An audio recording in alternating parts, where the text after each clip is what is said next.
friends, welcome to my YouTube channel नाज Khan B71।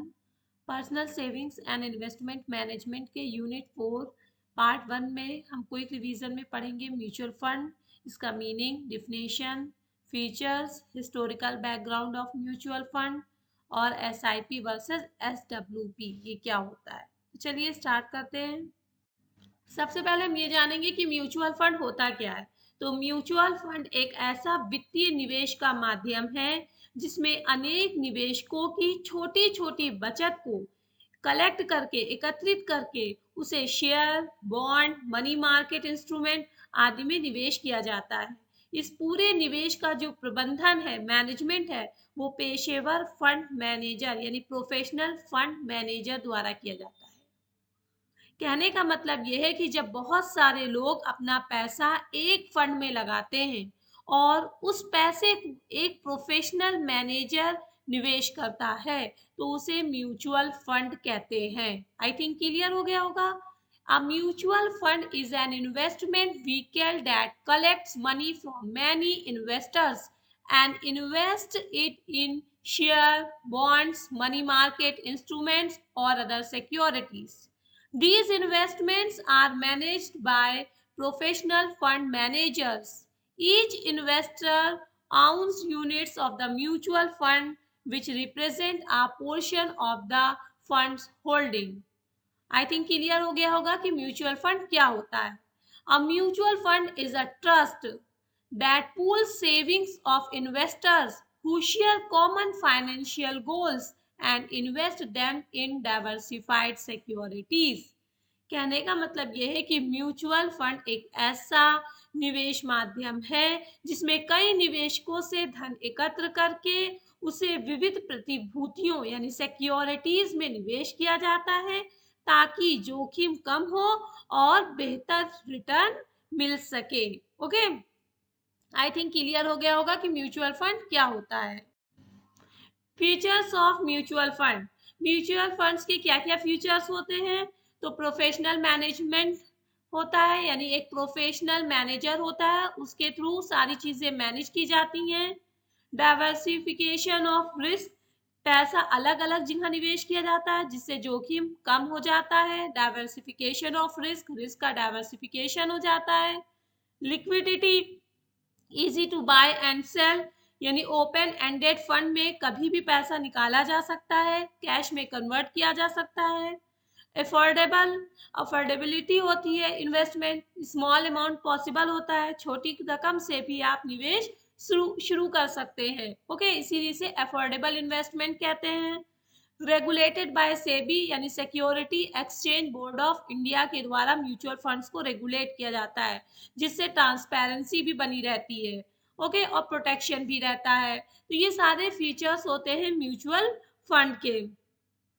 Professional manager के द्वारा मैनेज किया जाता है। डाइवर्सिफिकेशन ऑफ रिस्क होता है, लिक्विडिटी रहती है, इजी होता है सेल और बाय करना, अफोर्डेबल इन्वेस्टमेंट होता है और रेगुलेटेड बाय सेबी यानी SEBI security exchange board of India के द्वारा म्यूचुअल फंड को रेगुलेट किया जाता है। तो ये सारे फीचर्स होते हैं म्यूचुअल फंड के। नेक्स्ट है historical background of mutual fund. The history of mutual fund in India can be divided into 4 phases. 4 phases में डिवाइड किया गया। पहला फेज है 1963 से 1987 जिसे हम इस्टेब्लिशमेंट फेज कहते हैं। भारत में म्यूचुअल फंड की शुरुआत हुई 1963 में। UTI unit trust of India पहला म्यूचुअल फंड था।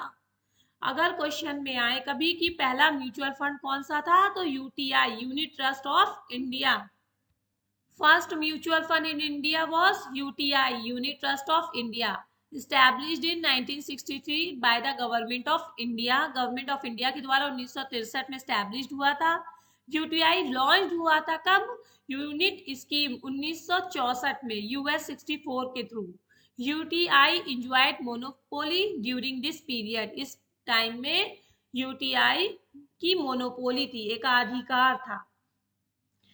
भारत में म्यूचुअल फंड उद्योग की शुरुआत 1964 में यूटीआई यानी यूनिट ट्रस्ट ऑफ इंडिया की स्थापना के साथ हुई और यूटीआई की स्थापना आरबीआई के संरक्षण में हुई थी। RBI means reserve bank of India.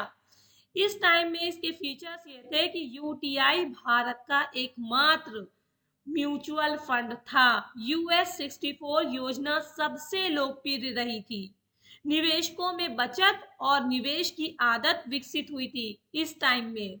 ये चरण भारतीय म्यूचुअल फंड उद्योग की आधारशिला माना जाता है, इसीलिए इसको इस्टेब्लिशमेंट फेज कहते हैं। ओके, दूसरा फेज है 1987 से 1993, 1987 से 1993, जिसे entry of public sector funds कहते हैं।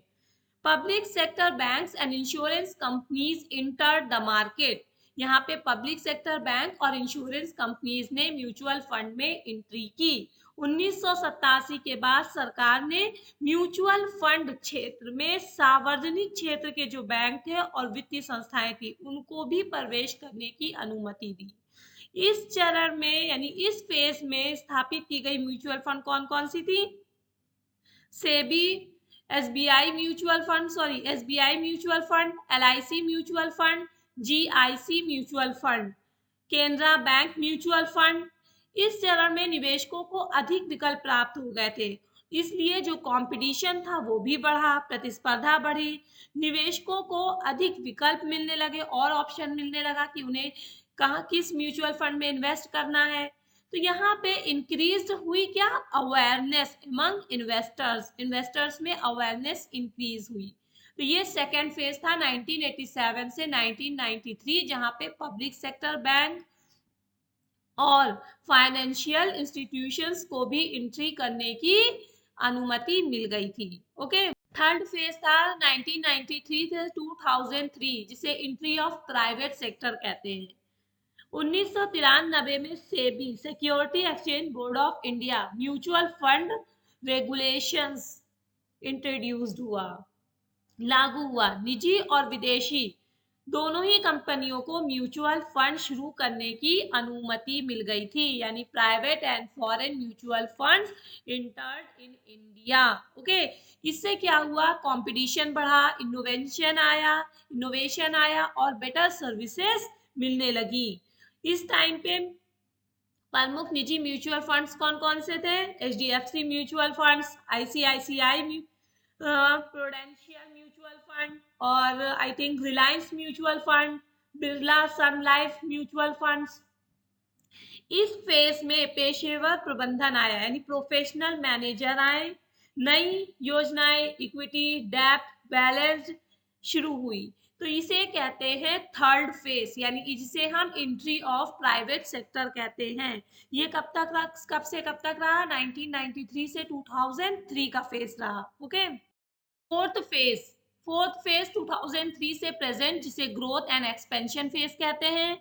यहाँ पर यूटीआई वॉज रीऑर्गेनाइज, यानी यूटीआई 2003 का पुनर्गठन किया गया और specified undertaking of UTI mutual fund बना। रैपिड ग्रोथ हुआ इन असेट्स अंडर मैनेजमेंट। यहाँ पे इंट्रोडक्शन हुआ एसआईपी यानी systematic investment plan, ETFs, online platform, यानी mutual funds become popular among retail investors, यानी सेबी की सख्त निगरानी हुई, पारदर्शिता में सुधार आया, एसआईपी बहुत ज्यादा यहाँ पे पॉपुलर हुआ।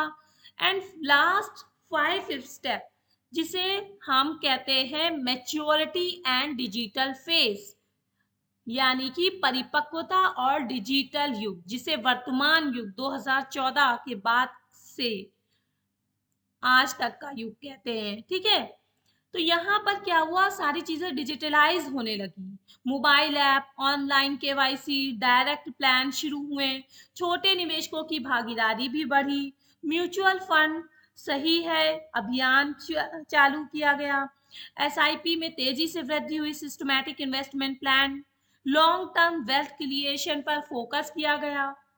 तो ये फिफ्थ स्टेप में हुआ। 2014 से वर्तमान का स्टेप क्या कहलाता है? फिफ्थ स्टेप, जिसे मैच्योरिटी एंड डिजिटल फेज कहते हैं। ओके, ये 5 स्टेप इंक्लूड कर लिएगा, जिसे मैच्योरिटी एंड डिजिटल फेज कहते हैं। इसमें सारी चीजें डिजिटलाइज होने लगी थी, mobile app, online KYC, direct plan, ये सारे शुरू हुए। ठीक है, तो म्यूचुअल फंड सही है अभियान तेजी से बढ़ा, तो इसी को कहते हैं फिफ्थ स्टेप। यानी भारत में म्यूचुअल उद्योग ने एक सरकारी संस्था से शुरू होकर आज एक मजबूत, पारदर्शी और निवेशक अनुकूल उद्योग का रूप ले लिया है। आज म्यूचुअल फंड छोटे और बड़े निवेशकों के लिए धन सृजन यानी वेल्थ क्रिएशन का एक महत्वपूर्ण साधन बन चुका है। ओके, आई होप ये historical background of mutual fund clear हो गया होगा। SIP versus SWP। SIP का फुल फॉर्म होता है सिस्टमैटिक इन्वेस्टमेंट प्लान और SWP का फुल फॉर्म होता है सिस्टमैटिक विड्रॉवल प्लान। तो सबसे पहले हम ये जान लें SIP होता क्या है। SIP में निवेशक हर महीने एक निश्चित राशि निवेश करता है, जैसे हर महीने 1,000 रुपए निवेश करना।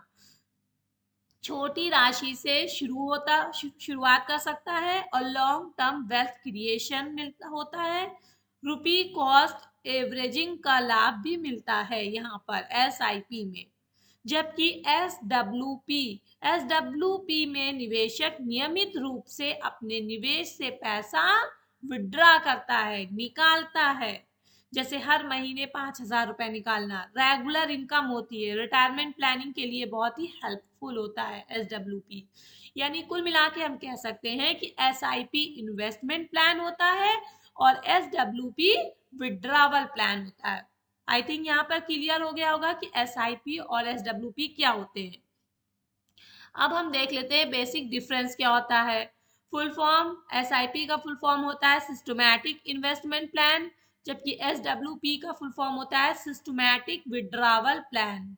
मीनिंग, तो SIP का मीन्स होता है regular investment in mutual funds, की म्यूचुअल फंड में रेगुलर इन्वेस्ट करना, जबकि SWP का मीनिंग होता है regular withdrawal from mutual funds, की म्यूचुअल फंड से रेगुलर विड्रॉवल करना, पैसा निकालना। पर्पस क्या होता है? SIP का पर्पस होता है वेल्थ क्रिएशन, जबकि SWP का पर्पस होता है regular income. Suitable for SIP suitable होता है सैलरीड पर्सन के लिए, बिगनर्स के लिए, जबकि SWP सुटेबल होता है रिटायर्ड पर्सन के लिए, रेगुलर इनकम सीकर्स के लिए, जिन्हें रेगुलर इनकम की जरूरत होती है, जो रिटायर्ड हो चुके होते हैं।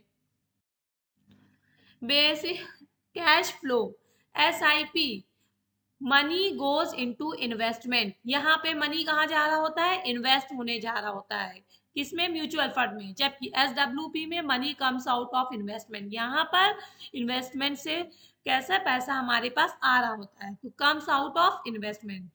रिस्क इम्पैक्ट SIP में रुपी कॉस्ट एवरेजिंग रिड्यूसेस रिस्क, जबकि SWP depends on market condition, ये मार्केट की कंडीशन पे डिपेंड करता है। Investment period SIP long term के लिए होता है, जबकि SWP after corpus creation. Tax impact SIP capital gains tax on redemption, जबकि SWP tax on withdrawal amount. Okay, I think ये SIP और SWP में बेसिक डिफरेंस आप लोग को क्लियर हो गए होंगे कि SIP क्या होता है, SWP क्या होता है और इनके बीच क्या डिफरेंस होता है। तो SIP एक इन्वेस्टमेंट प्लान है म्यूचुअल फंड में, जबकि SWP उसी इन्वेस्टमेंट को विड्रॉवल का प्लान है। ओके, यानी दोनों में अपोजिट रिलेशन है, एक इन्वेस्टमेंट प्लान है और दूसरा विड्रॉवल प्लान होता है। ओके, SIP को सिस्टमैटिक इन्वेस्टमेंट प्लान कहते हैं और SWP को सिस्टमैटिक विड्रॉवल प्लान कहते हैं। ओके, इस तरह हम कह सकते हैं कि SIP is ideal for building wealth slowly and safely. यहाँ पर हम वेल्थ कैसी स्लोली, धीरे धीरे हम जमा करते हैं, रेगुलर ना इन्वेस्ट करते हैं, तो हमारा जो मनी होता है वो बिल्ड हो रहा होता है, वेल्थ क्रिएट हो रही होती है। जबकि SWP is ideal for generating regular income after investment, हम इन्वेस्टमेंट के बाद ही SWP लेते हैं रेगुलर इनकम के लिए ना। तो जब हम SIP करते हैं उसके बाद ही हम SWP कर सकते हैं, क्योंकि इन्वेस्टमेंट के बाद ही हम उसको विड्रॉ कर सकते हैं। पहले मैं जमा करेंगे तभी तो उसमें से निकालेंगे, तो पहले SIP आता है फिर SWP। तो SWP is ideal for generating regular income after investment, investment के बाद रेगुलर इनकम का सोर्स होता है SWP। ओके, तो दोनों ही इंपॉर्टेंट टूल्स होते हैं पर्सनल फाइनेंशियल प्लानिंग का। आई होप क्लियर हो गया होगा कि म्यूचुअल फंड्स क्या होता है, इसकी क्या इंपॉर्टेंस होती है, इसके क्या फ्यूचर्स होते हैं, म्यूचुअल फंड्स का बैकग्राउंड क्या है, हिस्टोरिकल बैकग्राउंड क्या है, एसआईपी क्या होता है, एसडब्ल्यूपी क्या होता है, इनके बीच क्या डिफरेंस होता है। आई होप सारी चीज़ें क्लियर हो गई होंगी। मिलते हैं यूनिट 4 के पार्ट सेकेंड में। Thanks for watching my video.